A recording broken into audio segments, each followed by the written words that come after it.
अस्सलाम वालेकुम प्यारे व्यूवर्स, कैसे हैं आप सब। उम्मीद करती हूँ आप सब खैरियत से होंगे और मेरे ब्लॉग्स एंजॉय कर रहे होंगे।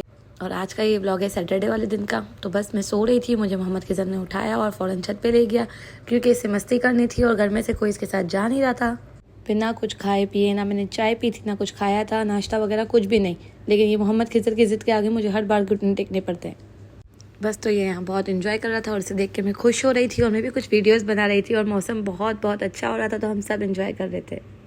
और मैं माशाल्लाह अपने बच्चों के साथ, घर वालों के साथ, बड़ों के साथ, सबके साथ एंजॉय करती हूँ क्योंकि मुझे ज़िंदगी जीनी है। ज़िंदगी के हर पल को खुशी से गुजारना है, रो के टेंशन से, ये सब मुझसे नहीं होता। शाबाश बेटा, बहुत बढ़िया। और माशाल्लाह इसकी मस्ती चेक करो, इसको इतना मज़ा आ रहा था बारिश में। और इस महाशय को यहाँ इतनी थकन लग रही है कि घर जाके इसके पैर दुख रहे हैं, इसकी कमर दुख रही है, तो बस फिर ये करवा रहा है मालिश अपनी। बड़ा हरामी हो बेटा। और बहुत ही ज़्यादा मुश्किलों से इसे समझा के मैं लेके आया कि बारिश ख़त्म हो गई है तो अब हम नीचे चलते हैं। बस नीचे आने के बाद इसे बहुत ज़्यादा थकान हो रही है और बस इसके पैर दबाओ क्योंकि हम इसके नौकर हैं ना। और यहाँ पे आधा दिन गुजरने के बाद हमें नाश्ता मिला है और नाश्ते में मुझे मिली मेरी माँ के हाथ की बिरयानी जो बहुत ही मज़े की थी। और यहाँ खाना वाना खा के हम सो गए थे। सो के हम उठे जब तो पता चला कि खिज़र की आज डॉक्टर के पास बारी है।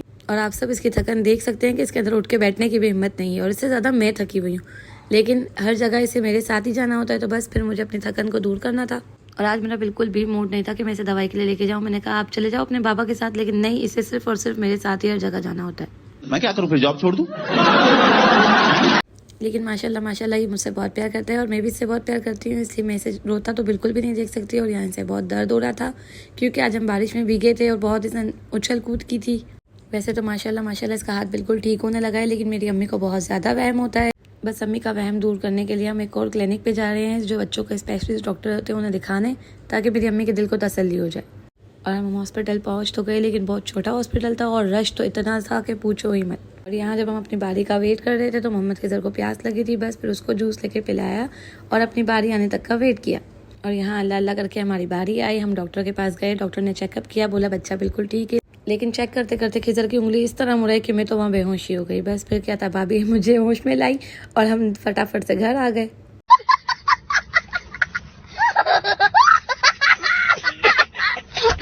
घर आने के बाद थोड़ी हल्की फुल्की भूख लग रही थी तो बस मैक्रोनी बनाई, लेकिन मैं मैक्रोनी नहीं खाती क्योंकि मुझे चाइनीज़ बिल्कुल भी नहीं पसंद।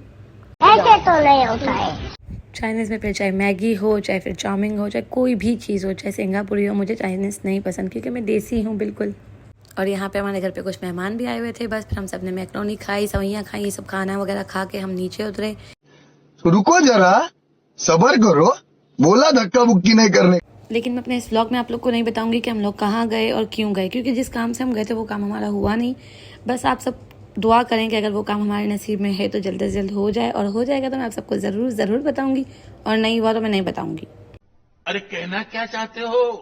और अब यहाँ ये व्लॉग देखने के बाद जो मेरे जासूस हैं, मेरे व्लॉग में जो जासूसी करने सिर्फ आते हैं, लाइक कमेंट करने नहीं आते, उनके पेट में ज़रूर दर्द होने वाला है। अब इन लोगों के पेट के दर्द का मैं क्या सोचूं, मुझे खुद को भूख से पेट में दर्द हो रहा था तो बस मैंने कबाब जी से विंग्स ऑर्डर किया और हम सब ने मिलके खाए। वैसे तो हमारे 3 रूम है, लेकिन हम सब मिलकर एक ही रूम में बैठ के फिल्म देख रहे थे और मतलब सैटरडे अपना एंजॉय कर रहे थे। ज़रूरी नहीं है कि हर सैटरडे बाहर घूमने जाएं। और यहाँ मेरा बस चले ना, अगर तुम्हें अपने सारे दुश्मन जो हैं, जो मेरे मुंह पे मेरे हैं और पीठ पीछे मेरे नहीं हैं, उन सब का हाल बिल्कुल गनी बाई की तरह कर दूँ। जिस तरह इस फिल्म में उसे सोने नहीं दे रहे, इसी तरह सेम। वैसे यार मेरे व्लॉग्स अगर आप सबको पसंद आ रहे हैं तो प्लीज़ लाइक करें, कमेंट करें, सब्सक्राइब करें। इतना आसान नहीं है कि क्लिप को जोड़ना, फिर एडिट करना, फिर ऊपर से वॉइस ओवर लोड करना। समझ रहे हो ना? फिल्म देखी, इतना सुनाया लोगों को, इतने सारे गुनाह किए, तो अब तौबा का टाइम भी तो होता है ना।